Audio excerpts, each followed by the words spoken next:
नमस्कार आप सभी को DAV police public school Kurukshetra की ओर से रितु शर्मा हिंदी की ऑनलाइन कक्षा में आपका स्वागत है। आज हम करेंगे कविता एक पंछी उन्मुक्त गगन के सप्रसंग व्याख्या।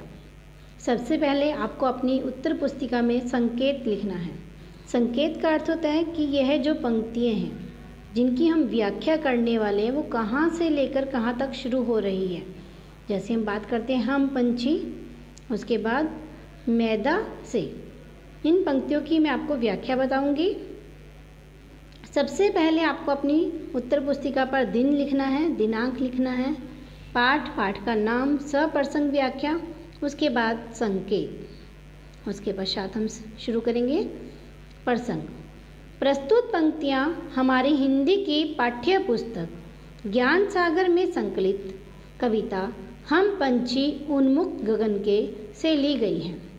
इसमें कवि शिव मंगल सिंह सुमन ने पंछियों की स्वतंत्र होने की चाह को दर्शाया है। आपको बताना है कि यह पंक्तियाँ कहाँ से ली गई हैं, इनके कवि कौन हैं और वो इन पंक्तियों में क्या कहना चाहते हैं। उसके पश्चात हम करेंगे व्याख्या। इन पंक्तियों में पंछी मनुष्यों से कहते हैं कि हम खुले आसमान में उड़ने वाले प्राणी हैं।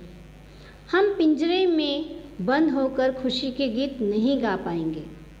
आप भले ही हमें सोने के पिंजरे में रखो, मगर उनकी सलाखों से टकराकर हमारे कोमल पंख जो हैं वो टूट जाएंगे। आगे पक्षी कहते हैं कि हम तो बहते झरनों और नदियों का जल पीने वाले हैं। पिंजरे में रहकर हमें कुछ भी खाना अच्छा नहीं लगेगा।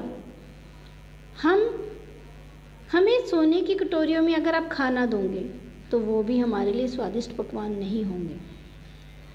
हमें तो अपने घोंसले में नीम की निंबोरी ज़्यादा पसंद आएगी। पिंजरे में हम कुछ भी नहीं खा पाएंगे और भूखे प्यासे मर जाएंगे। अब हम बात करते हैं संकेत 2 की। स्वर्ण श्रृंखला के अनार के दाने। प्रसंग। प्रस्तुत पंक्तियाँ हमारी हिंदी की पाठ्य पुस्तक ज्ञान सागर में संकलित कविता हम पंछी उन्मुक्त गगन के से ली गई हैं। इसके कवि का नाम बताना है आपको। आगे कवि क्या कहना चाहता है कि कवि ने पक्षियों का दुख दर्द इसमें दिखाया है। व्याख्या। पिंजरे में बंद रहते रहते बेचारे पक्षी अपनी उड़ने की सब कलाएं और तेज भूल चुके हैं। कभी वो बादलों में उड़ा करते थे, पेड़ों की ऊंची डालियों पर बैठा करते थे।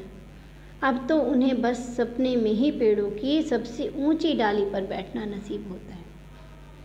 पंछियों के मन की चाह है कि वो उड़कर आसमान की सभी सीमाओं को पार कर जाएं और अपनी लाल चोंच से सितारों को दानों की तरह चुनें।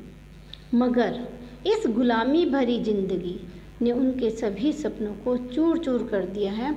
अब तो पिंजरे में वो कैद होकर रह गए हैं और बिल्कुल भी खुश नहीं है। अगर हम बात करें संकेत 3 की, आपको फिर प्रसंग लिखना है और व्याख्या आपको लिखनी है। व्याख्या क्या है कि इन पंक्तियों में पक्षी कहते हैं अगर हम आज़ाद होते तो उड़कर इस आसमान की सीमा को ढूंढने निकल जाते, कि वो क्षितिज को देखना चाहते हैं, आसमान कितना गहरा है, उसकी सीमा क्या है। अपनी इस कोशिश में हम या तो आसमान को पार कर लेते या अपनी जान गंवा देते। पंछियों की इन बातों से हमें पता चलता है कि उन्हें अपनी आज़ादी कितनी प्यारी है। हम पंछी उन्मुक्त गगन की कविता की आखिरी पंक्तियों में मनुष्यों से वह प्रार्थना करते हैं, वह कहते हैं कि हमें स्वतंत्र रहने दीजिए।